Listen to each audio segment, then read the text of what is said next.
Welcome, and thank you for joining us to learn the basics of dining etiquette. As you begin your job interview process, it is important to remember that the success of acquiring the job is not just about the interview and the resume. The employer is hiring a personality who will work well with coworkers and work successfully with clients and customers. A dining experience creates the ability to show your interaction with others. I am Brenda Becknell, a professional consultant, and I will be your guide through the video today.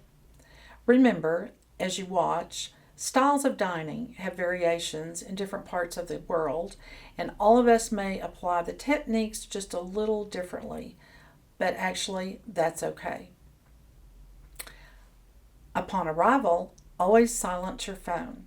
You should give your full attention to the host and the guests. Never check your messages at the table. If necessary, excuse yourself and step outside. Always introduce yourself to others at the table. If you have certain dietary restrictions, inform the host when you're invited so you may be served an alternate meal. Now, if that is just not possible ahead of time, inform the waitstaff when you are greeted. You are going to learn both the American and the continental or European style of dining. Just remember, you cannot mix both styles in one meal. You need to select the one that you like the best and feel most comfortable with and use throughout the dinner. You do not have to use the same style as the host. Now, let's begin. As you approach the table, you'll be greeted by your host. You'll stand and visit until the host indicates it's time to take your place at the table. Once you sit down, you want to be sure that you put your handbag, your portfolio, anything you have with you underneath the table so it's out of the way of the waitstaff. Look at your place setting and watch your host. When in doubt, the best advice that I can give you is to do as your host does, and then you'll know that at least you're doing what the host expects of you. The first thing that you will do when the host takes his or her napkin is take yours, place it in your lap by unfolding it into a rectangle shape and putting the folded edge towards your body and the open edge towards the knee. Now, most people will take the napkin in the center, bring it straight up and blot their face with or their mouth with the bottom part of the napkin. When you put it back down, you've actually exposed the residue on the napkin to your clothing. So to do it correctly, take the outer corner, which is free, raise it up to your mouth and blot, and then when you put it back down, it's going to be on the top of your napkin instead of the underneath part, and it keeps your clothes from getting soiled. Now look at your place setting. Forks are always on the left, knives and spoons are always on the right.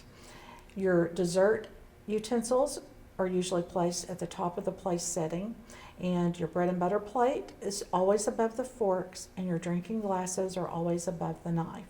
So if you can remember this, you start from the outside and work your way in on both sides according to the courses that you're having.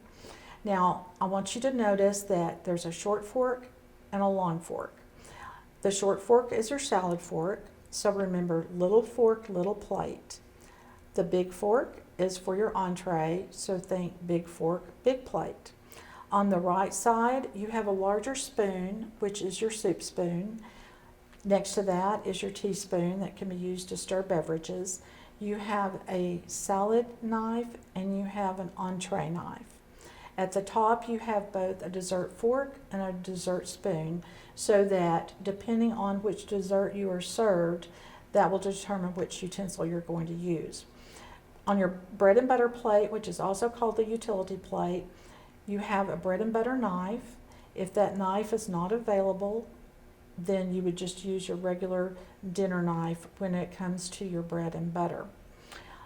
On your drinking glasses, you have water that's always above the knife, and your all other beverages, iced tea or whatever it may be, is to the right of that.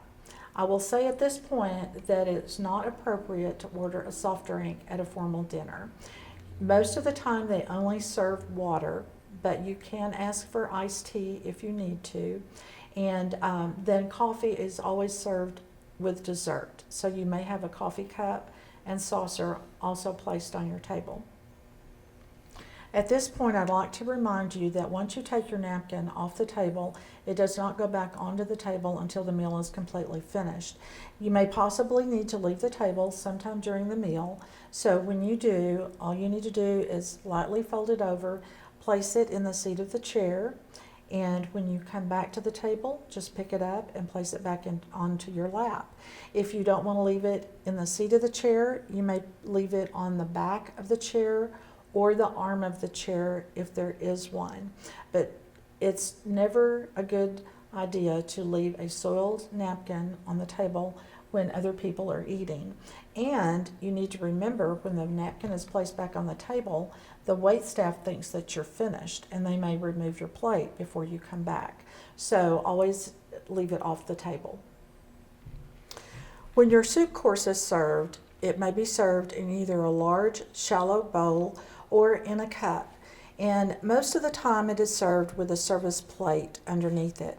Now, you have your bread and butter plate, and if you have had crackers or a roll placed on this plate, you may choose to use them or eat them with your soup.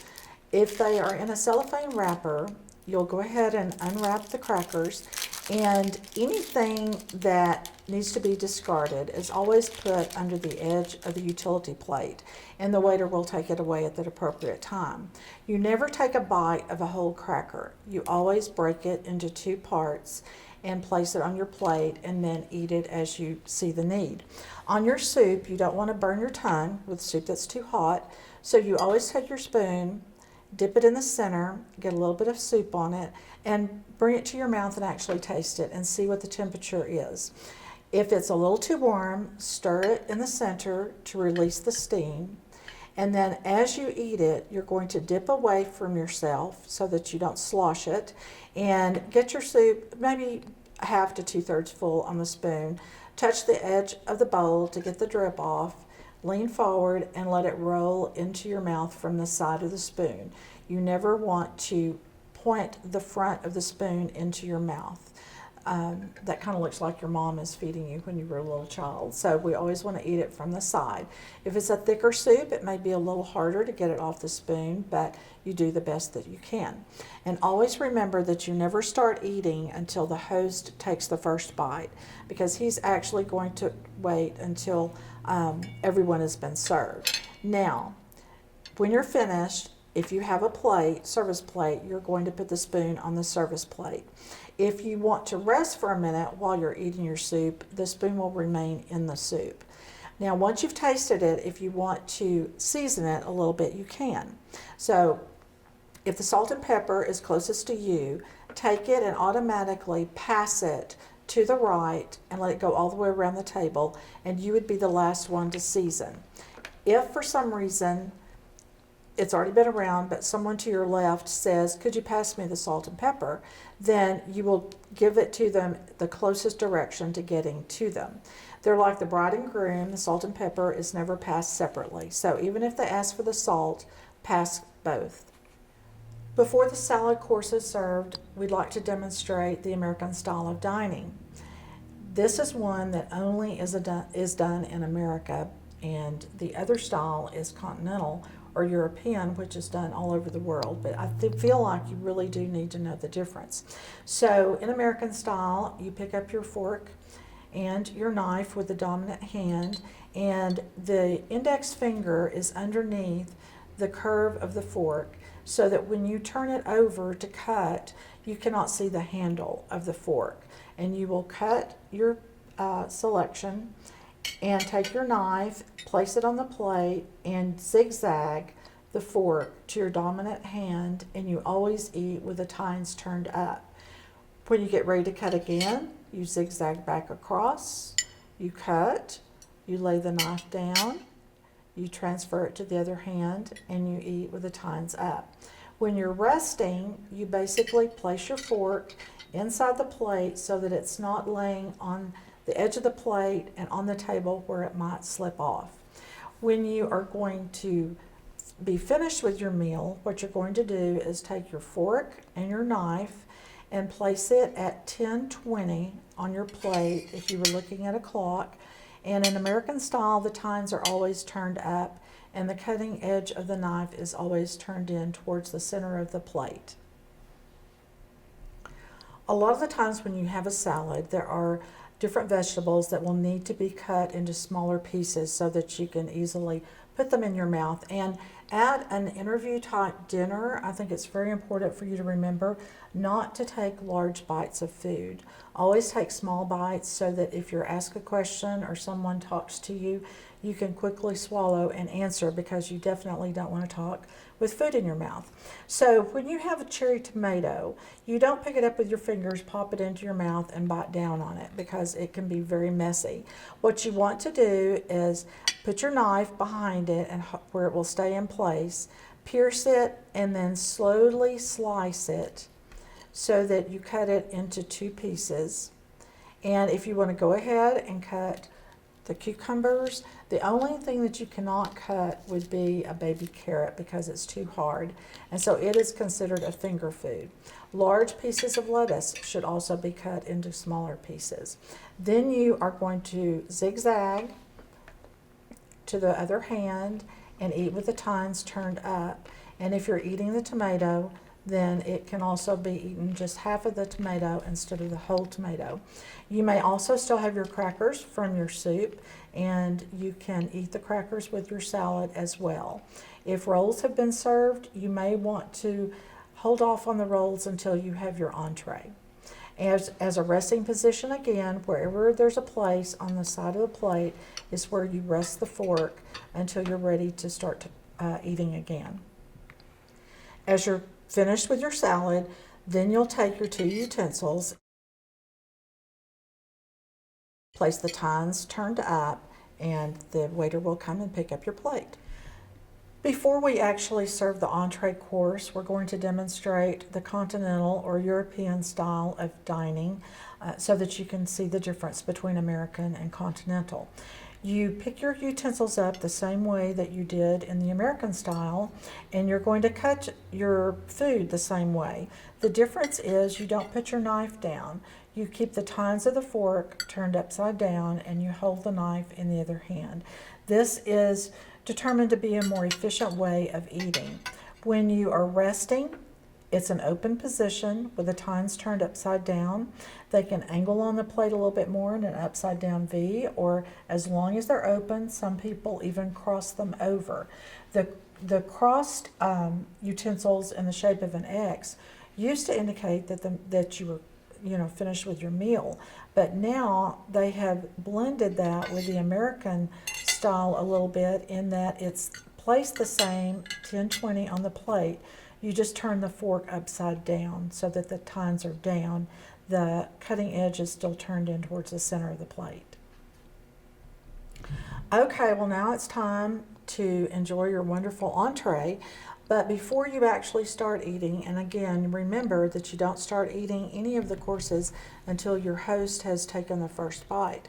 But if the bread basket is closest to you, you want to take the bread basket and either pass it to the right and let it go all the way around the table, and you'll be the last one, or you can offer it to the person on the left, let them take one, and then you can open the basket and take one out and pass it on to the right. Now, after you have done that, you always want to remember that you never take a bite out of a whole roll. You will break your roll into 2 pieces, and usually the bread is a little harder, so it's okay if you struggle just a little bit.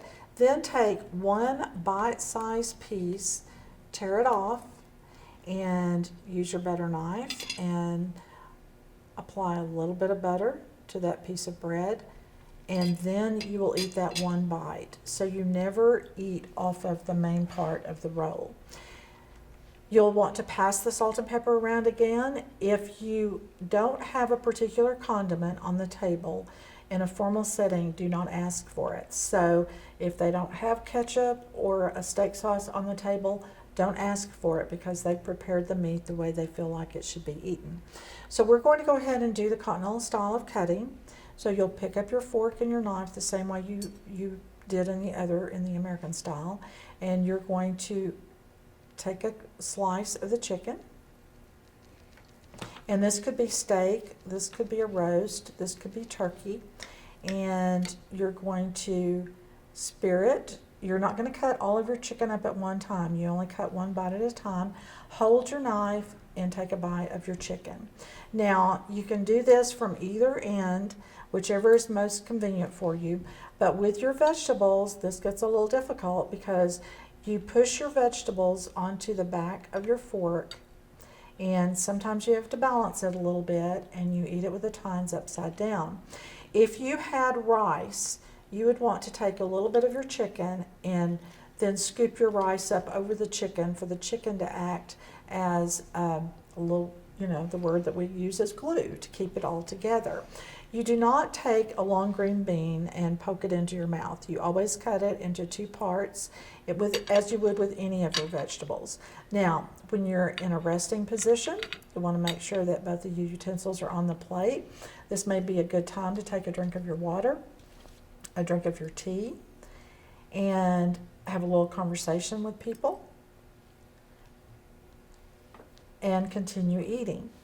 And then whenever you want to pace yourself while you're eating, and you always want to remember you don't want to be the first person to get finished, but you don't want to be the last person to finish. So my suggestion is to follow the pacing of your host so that they're not sitting there waiting for you to finish your meal, but you're not waiting for them. And as you get close to finishing your meal, again, the placement of your utensils will be at 10:20 on the clock, and the tines are turned upside down. Now we've come to the end of our meal, except dessert, but I would like to talk about the consumption of alcohol.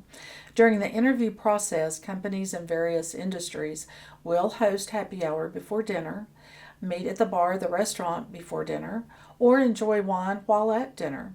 It is common for business dinners to include alcohol. Obviously, 21 and up can participate.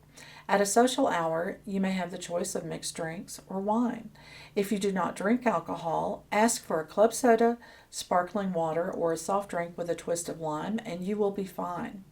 You should limit your drink before dinner to one, or wait until dinner, assuming you might be offered wine then. Try to never have more than one drink at the event. A mixed drink or cocktail is never taken to the formal dinner table. Wine is the only alcohol that will be served at dinner. Always hold the glass by the stem to keep the wine cool. Holding the glass by the bowl will warm the wine because of the warmth of your hand. We only have one wine glass at the table, but normally there will be two wine glasses placed beside the water glass. One is for red wine and the other is for white wine. Once your choice is selected, the other glass will be removed. And now we're to our last course, which is dessert. And this is the time that coffee is usually poured if you would like some. If you use a sweetener, you will pour it into the coffee and put the empty packet underneath the saucer. You use your teaspoon to stir only in the center so that you don't make noise while you're stirring. And then you will place the spoon that's been used on the saucer, and you'll have your cup to drink your coffee. So once your pie has been served, it's always served with the point directed towards the patron. You'll take your spoon and your fork from the top and slide them down to the appropriate serving position. Now, in American style, we only use either the fork or the spoon.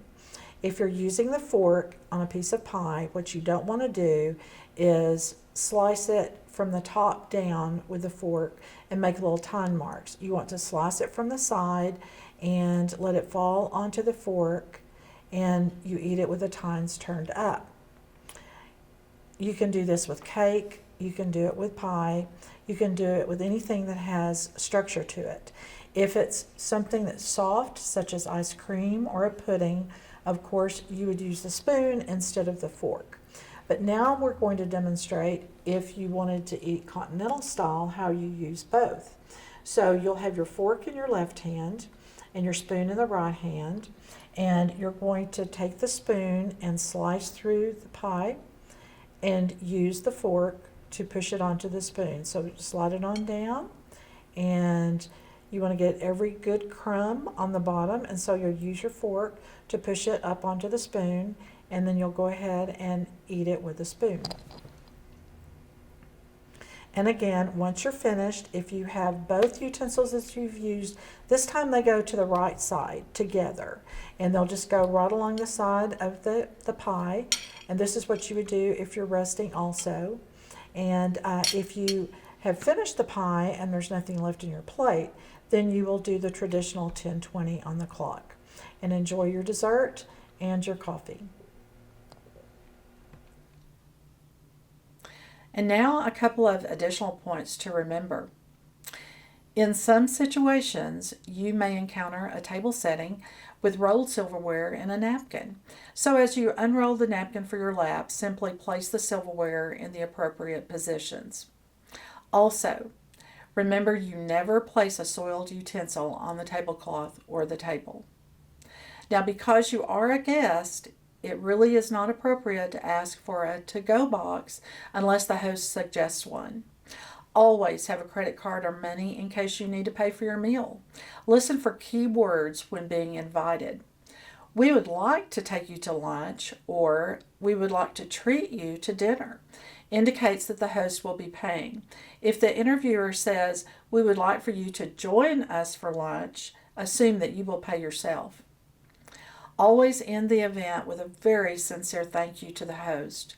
In today's business environment, streamlining seems key, so you no longer are expected to correspond with any type of written thank you. Practice your dining skills at home so they will become very natural to you. Then you can concentrate on conversation with others during dinner, knowing you are using the correct skills. Good manners are a part of working smart.